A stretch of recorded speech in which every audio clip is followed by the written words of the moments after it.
ஒரு கேவலமான அரசாங்கம் என்பதற்கு இதுவே உதாரணம். ஒரு நாட்டில் சட்ட ஒழுங்கு பேணி காக்க வேண்டும். சட்ட ஒழுங்கு சிறப்பா இருந்தா தான் மக்கள் பாதுகாப்பா இருக்க முடியும்.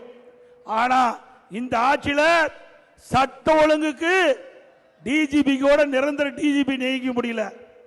ஒரு டிஜிபிக்கு ஓய்வு பெற வேண்டும் என்றால் அந்த ஓய்வு பெறுவதற்கு 3 மாதத்துக்கு முன்பாகவே அதில் யாரெல்லாம் தகுதியான டிஜிபி பட்டியல மத்திய யூபிஎஸ்சிக்கு அனுப்பி அந்த யூபிஎஸ்சி அதில் 3 பேர் தகுதியானவர்களை தேர்ந்தெடுக்கப்பட்டு மாநில அரசுக்கு அனுப்பி அதில் ஒருவரை மாநில அரசாங்கம் டிஜிபியை நியமிக்கணும். 6 மாசம் ஆச்சு, போடவே இல்லை. பிறகு அதுக்கு பொறுப்பு டிஜிபி போட்டாங்க சட்ட ஒழுங்கு. அவருக்கு உடம்பு சரியாத உடல்நிலை சரியாம மருத்துவமனைக்கு போயிட்டார். அதுக்கு ஒரு பொறுப்பு டிஜிபி. இப்படிப்பட்ட திறமையில்லாத அரசாங்கம் தேவையா?